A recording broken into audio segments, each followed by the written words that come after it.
بسم اللہ الرحمن الرحیم نحمدہ و نصلی علی رسولہ الکریم والحمد للہ رب العالمین۔ آج ہم ریاض الصالحین کا باب نمبر 66 پڑھنے جا رہے ہیں۔ یہ باب ہے باب استحباب زیارت القبور للرجال وما یقولہ الزائر، یعنی مردوں کا قبر کی زیارت کرنا مستحب ہے اور زیارت کرنے والا کیا کہے۔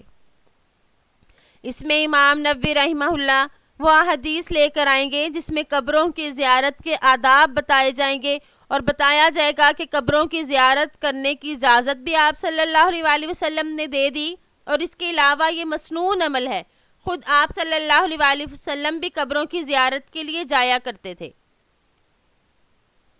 وعن بریدہ رضی اللہ عنہ قال قال رسول اللہ صلی اللہ علیہ وسلم کنت نہیتکم عن زیارت القبور فزوروها، رواہ مسلم۔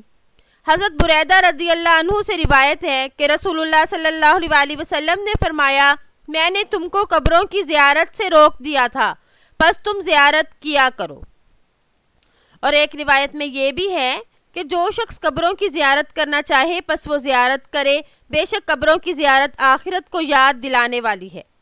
تو اس میں قبروں کی زیارت کی اجازت بھی عطا فرمائی اور اس کے علاوہ اس کی علت اور وجہ بھی بتائی۔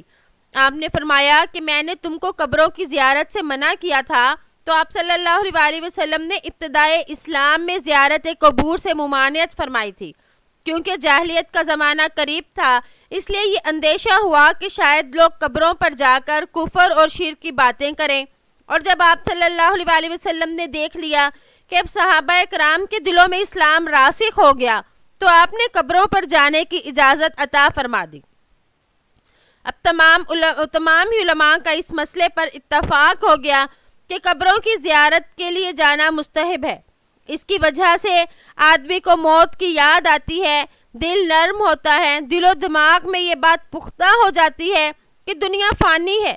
اور مرنے کے بعد اللہ کو منہ بھی دکھانا ہے، تو ان فوائد کے پیش نظر قبروں کی اجازت عطا فرما دی۔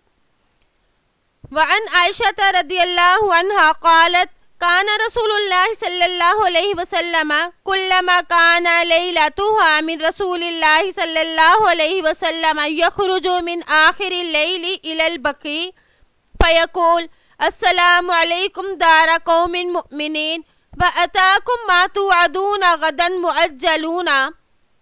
حضرت عائشہ رضی اللہ تعالیٰ عنہ سے روایت ہے، فرماتی ہیں کہ رسول اللہ صلی اللہ علیہ وسلم جب ان کی رات کی باری میں قیام فرماتے تو رات کے آخری حصے میں بقیع تشریف لے جاتے اور فرماتے تم پر سلامتی ہو اے مومنین کے گھر، تمہارے پاس وہ کل آ گیا جس کا تم سے وعدہ کیا گیا تھا، وَإِنَّ انشاءاللہ بکم لاحقون اللہم اغفر لأہل بقیع الغرقد، رواہ مسلم۔ اور اگر اللہ نے چاہا تو ہم بھی تمہیں ملنے والے ہیں، اے اللہ بقیع والوں کی مغفرت فرما۔ معجلون یہ ہے اجلا یعجلو تعجیل، یعنی باب تفعیل سے، تو اس کا ترجمہ ہوتا ہے مدت مقرر کرنا، مہلت، اور اسی طرح موت کو بھی اجل کہتے ہیں۔ آپ صلی اللہ علیہ وسلم نے یہاں پر جو معجلون فرمایا تو اس کا یہاں پر ذکر ہے۔ تو یہاں پہ آپ صلی اللہ علیہ وسلم کے بارے میں یہ بتایا گیا کہ رات کے آخری حصے میں آپ جنت البقیع تشریف لے گئے، تو اس سے علماء یہ استدلال کرتے ہیں کہ قبرستان میں جانا جائز ہے، اور دن تو دن بلکہ رات کو جانا بھی جائز ہے، کیونکہ اس حدیث میں معلوم ہو رہا ہے کہ آپ صلی اللہ علیہ وسلم رات کے وقت تشریف لے گئے۔ اور دوسری بات یہ بھی معلوم ہوئی کہ قبرستان میں جا کر دعا پڑھنا بھی مسنون ہے، جس طرح کہ آپ صلی اللہ علیہ وسلم نے دعا فرمائی جنت البقیع والوں کے لیے۔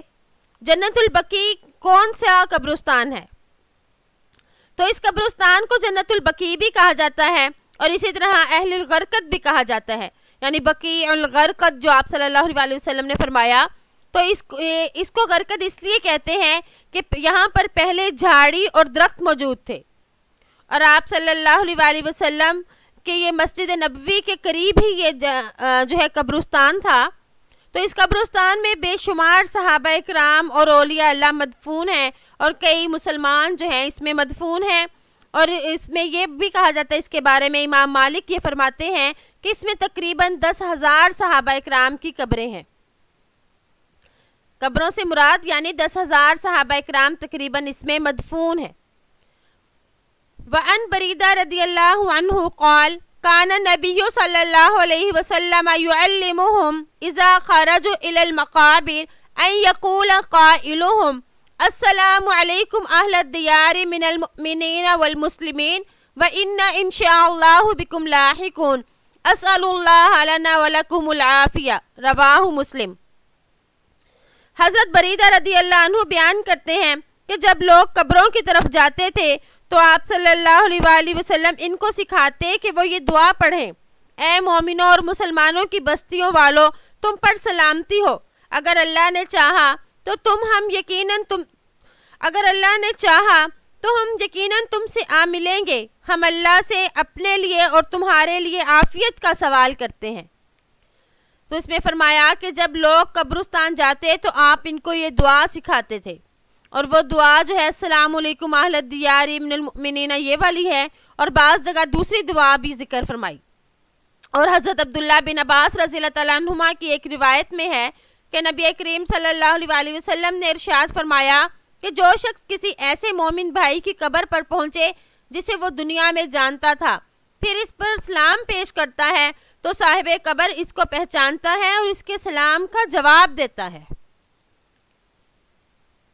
وعن ابن عباس رضی اللہ عنہما قال مر رسول اللہ صلی اللہ علیہ وسلم بقبور المدینہ فاقبل علیہم بوجہہ فقال السلام علیکم یا اہل القبور یغفر اللہ لنا ولکم وانتم سلفنا ونحن بالعصر۔ حضرت ابن عباس رضی اللہ تعالیٰ عنہما بیان کرتے ہیں کہ رسول اللہ صلی اللہ علیہ وآلہ وسلم مدینہ کی قبروں کے پاس سے گزرتے تو اپنا رخ ان کی جانب کر کے فرماتے: اے قبروں والو، تم پر سلامتی ہو، اللہ ہمارے اور تمہارے گناہوں کو معاف فرمائے، تم ہم سے پہلے آ گئے اور ہم بھی تمہارے پیچھے آنے والے ہیں۔ آپ صلی اللہ علیہ وآلہ وسلم کی اس میں یہ سنت بتائی گئی کہ آپ قبر کی طرف اپنا رخ انور جو ہے موڑ لیتے تھے۔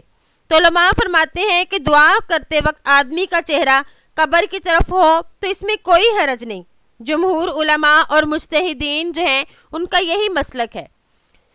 مگر بعض اس کے خلاف بھی فرماتے ہیں، یعنی جیسے ابن حجر وغیرہ، وہ یہ فرماتے ہیں کہ مستحب یہ ہے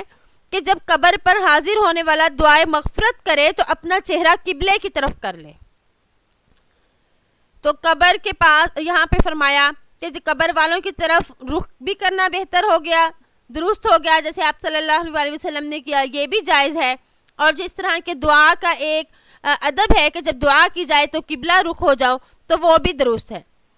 اور ملا علی قاری اس کے بارے میں یہ بھی فرماتے ہیں کہ میت کی زیارت یعنی قبر کی زیارت کے وقت اس کی زندگی کی ملاقات کی طرح ہی اس کی زیارت کے وقت بیٹھنا چاہیے۔ یعنی اگر زندگی میں اب آپ اس صاحب قبر کے قریب ہو کر بیٹھتے تھے تو وفات کے بعد بھی اب اس کی قبر کے قریب ہو کے بیٹھیں، اور اگر آپ زندگی میں اس کے تھوڑے فاصلے پر کھڑے ہوتے تھے یا بیٹھتے تھے تو قبر پر بھی ایسے ہی پھر تھوڑا فاصلے پر بیٹھیں یا اس کے لیے تھوڑا فاصلے پر کھڑا ہو اور پھر اس کے لیے دعائیں مغفرت کریں۔ اور بہتر یہ ہے کہ سورۃ فاتحہ اور کل وغیرہ اس کے لیے پڑھ دیے جائیں اور اس کو وہ ثواب بخش دیا جائے۔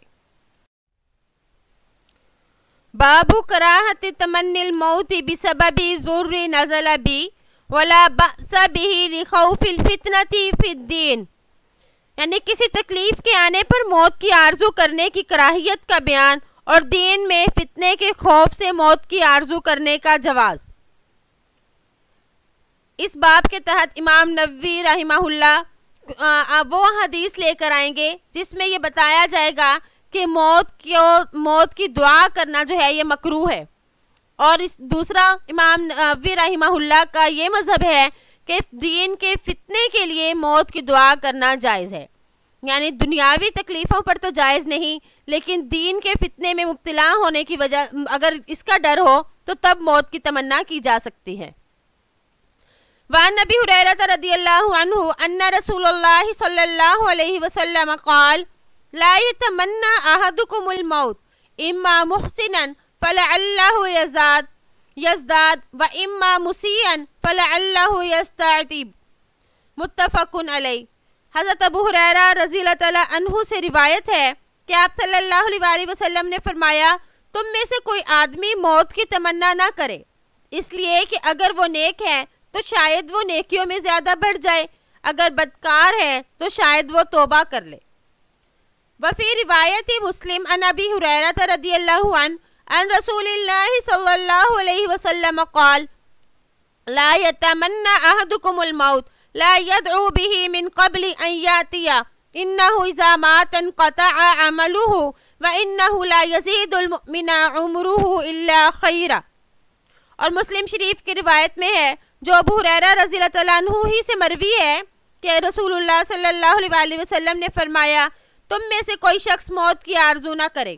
نہ اس کے آنے سے پہلے اس کی دعا کرے، اس لیے کہ جب انسان مر جاتا ہے تو اس کے اعمال ختم ہو جاتے ہیں اور مومن کی عمر کی زیادتی اس کی بھلائی میں زیادتی کا سبب بنتی ہے۔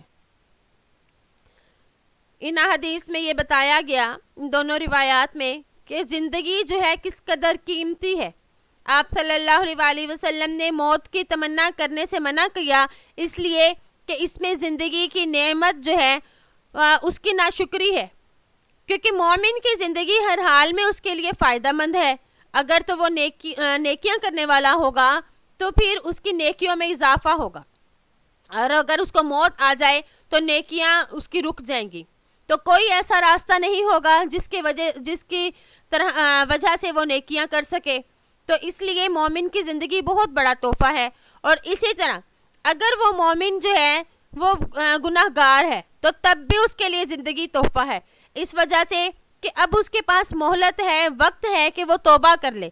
اگر اس کی موت آ گئی، موت واقع ہو گئی تو اب اس کے لیے یہ وقت نہیں رہا، تو اس لیے آپ نے فرمایا کہ ہرگز نہ موت کی تمنا کرو، یہ ہر حال میں ہی موت بہتر ہے، مومن کے لیے زندگی ہر حال میں بہتر ہے۔ تو آپ صلی اللہ علیہ وسلم کی احادیث سے ہمیں معلوم ہوا کہ انسان جو ہے اپنی زندگی کو غنیمت جانے۔ وعن انس رضی اللہ عنہ قال قال رسول اللہ صلی اللہ علیہ وسلم لا يتمنين احدكم الموت لضر اصابه فإن كان لا بد فاعلا فليقل اللهم احيني ما كانت الحياة خيرا لي وتوفني اذا كانت الوفاة خيرا لي، متفق علیہ۔ حضرت انس رضی اللہ تعالیٰ عنہ بیان کرتے ہیں کہ رسول اللہ صلی اللہ علیہ وسلم نے فرمایا تم میں سے کوئی شخص تکلیف پہنچنے کی وجہ سے موت کی آرزو نہ کرے، اگر اس نے ضروری ہی کرنی ہے تو یہ کہے اے اللہ مجھ کو اس وقت تک زندہ رکھ جب تک میرے لیے زندہ رہنا بہتر ہو، مجھے اس وقت موت دے جب میرے لیے موت بہتر ہے۔ تو آپ صلی اللہ علیہ وسلم نے فرمایا کہ کوئی شخص تکلیف وغیرہ پہنچنے کی وجہ سے موت کی آرزو نہ کرے، کیونکہ دنیاوی تکالیف اور مصائب مثلا مرض یا تنگ دستی وغیرہ کی وجہ سے موت کی تمنا اور آرزو کرنا منع ہے، کیونکہ اس میں بے صبری اور تقدیر الہی پر راضی نہ ہونے کی ایک طرح کی علامت ہے، اور اسی طرح دینی فتنہ اور فساد کے خوف سے موت کی تمنا کی جا سکتی ہے، اور اس کے علاوہ شہادت کی موت کی تمنا کی جا سکتی ہے، جیسا کہ حضرت معاذ رضی اللہ تعالیٰ عنہ کے بارے میں منقول ہے کہ انہوں نے طاعون جو ہے وہ پھیلی تو اس میں موت کی تمنا کی، اس لیے کہ طاعون میں مرنے والا بھی شہید ہوتا ہے۔ اسی طرح حضرت عمر رضی اللہ تعالیٰ عنہ بھی شہادت کی اور مدینہ میں موت کی تمنا کیا کرتے تھے، جیسا کہ آپ کی دعا تھی جس کا ترجمہ یہ تھا کہ اللہ مجھے اپنے راستے کی شہادت نصیب فرما، اپنے رسول اللہ صلی اللہ علیہ وسلم کے شہر میں موت عطا فرما۔ تو آپ صلی اللہ علیہ وسلم کے شہر میں جو موت ہے اس کا آنا بھی بہت باعث برکت ہے، تو اس لیے حضرت عمر رضی اللہ تعالیٰ عنہ اس کی دعا کر رہے تھے، نہ کہ آپ موت کی تمنا کر رہے تھے، بلکہ یہ فرما رہے تھے جب موت آئے تو میری موت ایسی ہو۔ وعن قیس بن ابی حازم قال دخلنا علی خباب بن ارت رضی اللہ عنہ نعوده فقد اكتبى 7 قيات فقال ان اصحابنا الذي سلفوا مضوا ولم تنقصهم الدنيا وان اصبنا ما لا نجد له موضعا الا التراب ولولا ان النبی صلی اللہ علیہ وسلم نہانا ان ندعو بالموت لدعوت بی ثم اتیناہ مرۃ اخرى وهو یبنی حائطا له فقال ان المسلم لا یؤجر فی کل شیء ينفق الا فی شیء یجعلہ فی ھذا التراب، متفق علیہ۔ حضرت قیس بن ابی حازم رضی اللہ عنہ روایت کرتے ہیں کہ ہم خباب بن ارت رضی اللہ عنہ کی عیادت کرنے کے لیے گئے۔ انہوں نے 7 داغ لگوائے تھے۔ انہوں نے کہا ہمارے وہ ساتھی جو پہلے گزر چکے ہیں وہ جو چلے گئے، ان کو دنیا نے عیب ناک نہیں کیا اور ہمیں اتنا مال حاصل ہو گیا کہ ہم اس کے لیے مٹی کے سوا اور کوئی جگہ نہیں پاتے۔ اگر نبی کریم صلی اللہ علیہ وسلم ہم کو موت کی دعا کرنے سے منع نہ فرماتے تو میں اس کی ضرور دعا کرتا۔ پھر ہم دوبارہ ان کے پاس آئے تو اپنی دیوار بنا رہے تھے۔ انہوں نے فرمایا کہ مومن جہاں بھی خرچ کرتا ہے اسے اجر ملتا ہے، سوائے اس خرچ کے جو اس مٹی پر کرتا ہے۔ اس حدیث مبارک سے ہمیں یہ پتہ چلا کہ علاج کے لیے داغ لگوانا جائز ہے، جیسے کہ زمانہ جاہلیت میں بھی اس طرح سے علاج کروایا جاتا تھا۔ پھر شروع میں آپ صلی اللہ علیہ وسلم نے اس کو منع فرما دیا۔ وہ یہ علاج ہوتا تھا کہ لوہا گرم کر کے متعلقہ حصوں کو داغا جاتا تھا اور اس سے شفا ہوتی۔ تو ابتدائی اسلام میں تو آپ نے منع کیا، پھر آپ صلی اللہ علیہ وسلم نے اس کی اجازت دے دی۔ تو اس حدیث سے معلوم ہوا کہ حضرت خباب رضی اللہ تعالیٰ عنہ نے اپنی بیماری کے علاج کے لیے 1-2 بار نہیں بلکہ 7 بار داغ لگوائے، مگر شفا نہیں ہوئی، اس لیے کہ شفا تو اللہ کے ہاتھ میں ہے۔ تو پھر آگے یہ بتایا کہ جب ہم دوبارہ آپ کے پاس آئے تو آپ ایک دیوار بنا رہے تھے اور بقدر ضرورت مکان بنانا جو ہے جس میں انسان اپنا سر چھپا سکے، اپنے آپ کو سردی گرمی بارش وغیرہ سے بچا سکے، تو یہ تو منع نہیں ہے بلکہ جائز ہے، کیونکہ یہ انسان کی ضرورت میں داخل ہے۔ اور ایسے مکان پر یعنی جو ضرورت میں داخل ہے، جو انسان کے انتہائی ضروری ہے، اس پر پیسے لگانے کا تو اجر و ثواب ہے، لیکن اس کے علاوہ جو ہے اس پر اجر و ثواب نہیں۔ جیسے کہ اس میں فرمایا ان المسلم لا یؤجر فی کل شیء ينفقه الا فی شیء یجعلہ فی ھذا التراب۔ تو یہ ایسی تعمیر کے بارے میں فرمایا جو ضرورت سے زائد ہو، جس کی ضرورت نہ ہو تو یعنی اس پر خرچ کرنے پر اجر و ثواب نہیں ملے گا۔ تو اس میں بتایا گیا کہ صحابہ اکرام کی زندگی جو تھی وہ کیسی تھی، تو وہ دنیا سے اس قدر بے پرواہ رہنا چاہتے تھے کہ وہ دیوار بنا رہے تھے اور انہیں لگا کہ یہ میں ایک فضول کام کر رہا ہوں۔ اور اسی طرح انہوں نے فرمایا کہ اب ہمارے پاس اتنا پیسہ آ گیا کہ اب ہم گارے اور مٹی پر لگا رہے ہیں، تو یہ اس قدر خراب زمانہ ہو گیا کہ اگر آپ صلی اللہ علیہ وسلم نے منع نہ کیا ہوتا تو میں موت کی تمنا کرتا۔ تو اس سے یہ بھی معلوم ہوا کہ صحابہ اکرام جو ہیں وہ دنیا میں مشغول جو رہتے تھے وہ صرف بقدر ضرورت رہتے تھے۔ تو اس کو ہم دنیا کی مشغولیت نہیں کہیں گے بلکہ وہ ضرورت جو ہے اپنی پوری کرتے تھے۔ اس کے علاوہ ان کا ہر وقت جو دل ہے وہ آخرت کی طرف اٹکا رہتا تھا۔ تو اللہ تعالیٰ سے دعا ہے کہ ہم نے جو پڑھا اللہ ہمیں اس پر عمل کرنے کی توفیق عطا فرمائے۔ السلام علیکم ورحمۃ اللہ وبرکاتہ۔